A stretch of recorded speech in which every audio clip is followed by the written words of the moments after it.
I should have mentioned Senator Schumer's book is called Positively American. In the personal story segment tonight, do you believe in God? Increasingly, fewer Americans do. According to a Pew poll, 12% of us do not have a belief in a higher power, up from 8% in 1987, and that group includes agnostics. In Europe, the rise of atheism and of Gnosticism is stunning. According to a Zuckerman study, in Sweden, as many as 85% of the population are non-believers. Japan, 65%. France, 54%. And in Britain, 44% do not believe in God in Great Britain.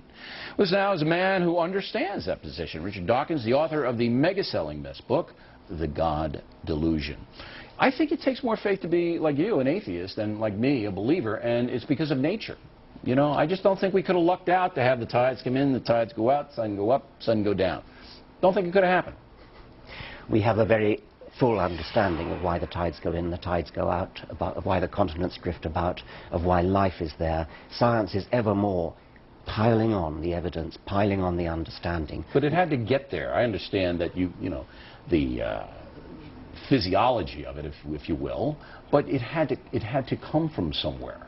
And that is the leap of faith that you guys make, that it just happened.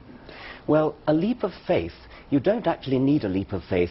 You're the one who needs a leap of faith, because you are actually, the onus is on you to say why you believe in something. There's an infinite number of gods you could believe in. I take it you don't believe in Zeus or Apollo or Thor. You believe in, presumably, the Christian God, Jesus. See, Jesus was a real guy. I could see him. Yeah. You know, and I know what he did. And so I'm not positive that Jesus is God, but I'm throwing in with Jesus rather than throwing in with you guys, because you guys can't tell me how it all got here. You guys don't know. We're working on it. Physicists are working. When you get it, then maybe I'll listen. Yeah. Well, no, I mean, if you look at the history of science over the centuries, yeah, the amount that's gained in knowledge each century is stupendous. In the beginning of the 21st century, we don't know everything. We have to be humble.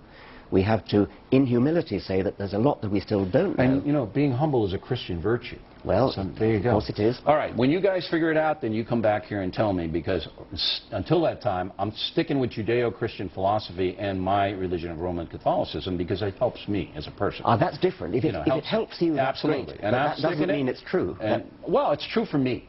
You see, I believe. You mean true for you is different from true for anybody else? How can something be absolutely, true for you? because I can't Something's either got to be true or not. I can't, no. I can't prove to you that Jesus is God. So that truth is mine and mine alone.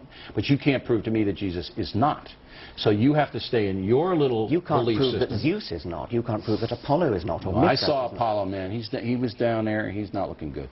Now, we also differ in the sense that you feel that religion has been a bane, B-A-N-E, to civilization, and I feel atheism has. And I will point to the worst mass murderers in modern times: Hitler, Stalin, Mao, and Pol Pot.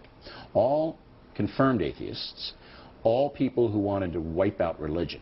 Now, I know you can point to the Crusades and you can point to Al-Qaeda right now. I mean, it's there, and there's no question.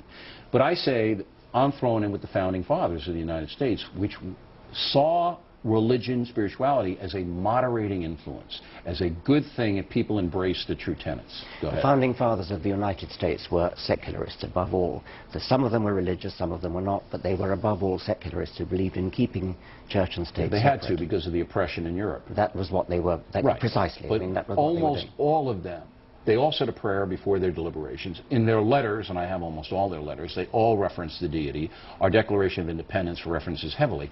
But they saw it as a moderating influence because the federal government at that point couldn't control the country. And they said, you know, if people follow Jesus, then the country's going to be better. It may well be a moderating influence. As for Hitler and Stalin and so on, I mean, of course, Hitler, by the way, was a Roman Catholic. No, he never was. He was raised in that home, yeah, well, but he rejected it early on. We can dispute that. Stalin was an atheist, no question. But Stalin did the bad things he did, not because he was an atheist. I mean, Hitler and Stalin both had moustaches, but we don't say it was their moustaches that made them evil. I don't think they had any moral foundation, any of those guys. I will say, I don't either. Your book is fascinating, and congratulations on your success. Thanks for coming on in here. Thank you very much indeed.